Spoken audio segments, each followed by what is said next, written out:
In our last devotion, we talked about Mary, Martha, and Lazarus in John chapter 11, where Jesus raised Lazarus from the dead. But this was not the beginning of their relationship with Jesus. They were already dear friends. Jesus had been in their home, eaten meals with them, no doubt stayed overnight. In Luke chapter 10, we read where Martha, probably the older, more responsible sister, was preparing Jesus a meal, while Mary sat at his feet listening to him speak. And Martha chided with the Lord and said, Lord, dost thou not care that my sister hath left me to serve alone? Bid her therefore that she help me. And Jesus then responded to her, and I think I can hear the emphasis in his voice when he said, Martha, Martha, thou art careful and troubled about many things, but one thing is needful, and Mary hath chosen that good part which shall not be taken away from her.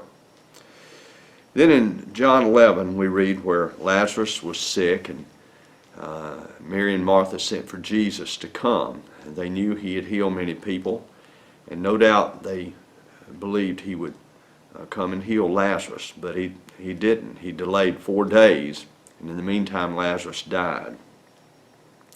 Then when Martha heard that Jesus was coming, she met him and chided with him again, I think. She said, Lord, if thou hadst been here, my brother had not died.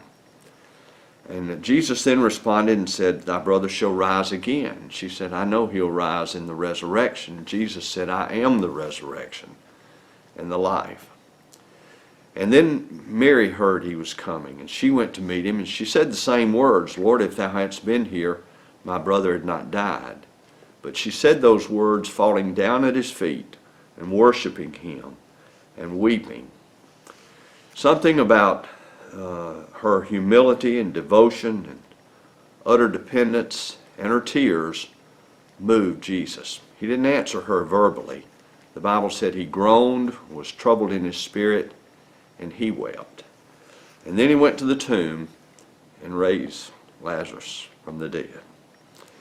Jesus loved Martha and Mary, but Mary's devotion and dependence on him, something about that moved him emotionally.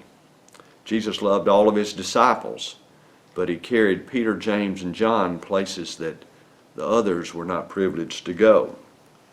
The lesson to you and I is that we can be just as close to Jesus as we choose to be. We must simply do what Mary did, sit at his feet and listen to his words.